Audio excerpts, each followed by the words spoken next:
The paradigm of patriarchy is built on the concept regarding gender roles, where men are dominant and women are subordinate, as explained by Lerner in 1986. This paradigm was established in our early history through the assumed idea of male dominance as a norm, and any opposing idea was viewed as an exception to the rule.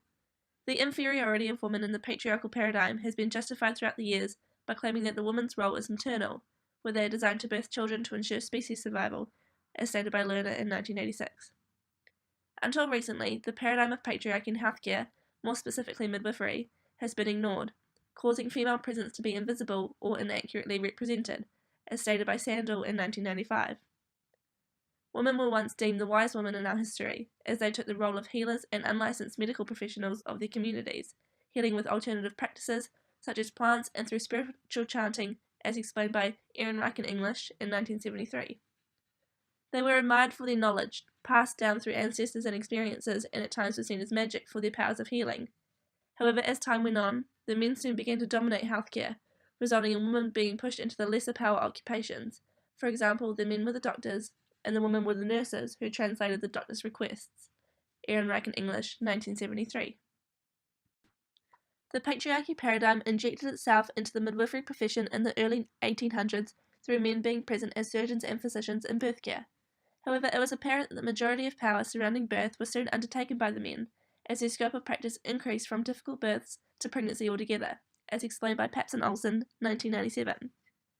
Throughout the years, the midwifery profession has been deemed lower in power according to the medical hierarchy in relation to doctors, where the role of the doctor is seen to have a higher level of knowledge and therefore have greater control on the care of the woman, her baby, and their safety during birth, as discussed by Earle in 2004. The complications of this power-dominated relationship between doctors and midwives is apparent through the idea that midwives feel the need to fight for the rights of their women to have a physiological birth, due to the conflicting views between the professions, stated by Earle, 2004. An example of this was seen in the 1970s, where the New Zealand government passed the Nurses Act 1971. The act was based around the medicalised ideology of care, as the midwives opposed that of the typical use of scientific management, pain relief, and hospital births, as stated by Smythe in 1998. This influenced the law to state that a midwife must have the presence of a doctor when attending a birth, either in hospital, birth care unit, or at home, explained by Stojanovic in 2015.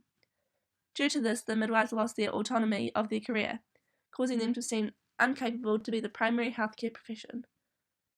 The definition of feminism is the approach to issues of equality and equity regarding gender, identity, and sexuality understood through social theories and activism, as stated by Herman, 2018. Feminism has played an important role in improving women's well-being, health, and position in society. However, at times, the paradigm has received the idea that it is man-hating, where women refuse any assistance from men, explained by Yule, 2013. The paradigm of feminism has had multiple ways throughout the years, where each decade has brought new styles and values, such as education, equal pay, and body rights. Through the paradigm of feminism, a key aspect is the fight for women's rights to their bodies, surrounding the decisions and care they desire. The text of W. McCall and S. McCall in 1989 describes that childbirth should be seen as a part of a woman's life experiences, instead of the defining factor as it has been seen during society's past, which explains active feminism working to achieve equality of rights over women's bodies.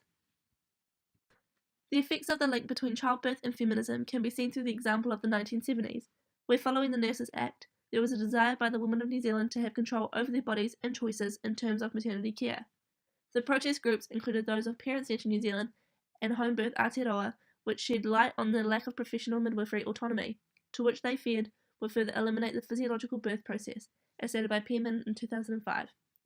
Through the use of the feminist paradigm, women have been able to voice their opinions around their bodies during birth. Another link between feminism and midwifery is apparent through the text of W. McCall and S. McCall in 1989, where they state that the profession of midwifery deals with complicated boundaries of care, as they are working with the patriarchal medical world, which at times works against them with the issues of power, control, and social consequences. This was seen in the 1990s, where the Nurses Amendment Act was created as a result of the Save the Midwives protest. A number of women's groups and midwives participated to fight and advocate to ensure that the midwifery profession was kept separate from the nursing scope of practice in New Zealand, enabling the midwives to regain their position in birth care, as stated by Fleming in 1996. This meant that when the bill was passed by government, the midwifery profession was a degree on its own, and that women now had the choice to have their pregnancy and birth under the care of the midwife only, as stated by Surtees in 2003.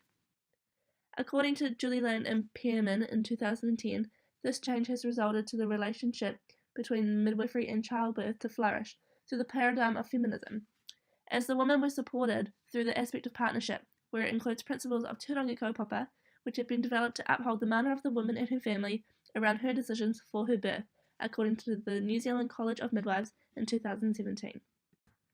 The paradigm that I have decided to link to my own life experiences is that of patriarchy. My childhood environment existed of predominantly women, as there were only two males, my dad and my granddad. At the time, I didn't pick up on the gender roles of my family. However, now that I'm older and able to reflect, I realise now that there was a presence of the patriarchal paradigm in my life. The roles were very clear. My granddad was the income earner, working on the farm all day to provide for his family, whereas my nana's role was the housewife, completing the household duties of caring for the children, cleaning the house, and preparing meals for her husband. Although they were a loving couple and did not see anything wrong with their relationship, it was the perspective of the society at the time that influenced them to live in this way. An example of this is that my nana had hoped to train as a nurse when she was younger, and began the start of her degree. However, the role of the woman soon became apparent in her life as she became pregnant at a very young age, which caused her to put her career on hold. 6 children later, and she had been comfortably absorbed into the patriarchal life. This perspective was passed down to my mother, with slight variations as perspectives in society changed slightly. My mother also trained as a nurse while having 2 very young daughters, completing her studies while continuing the patriarchal expectation of being a housewife, ensuring that household duties were complete before my dad finished work. Although my parents' relationship was and still is a happy partnership, it seems unfair that my mum had both responsibilities of working and looking after the family, further indicating the influences that the patriarchal paradigm has on a household.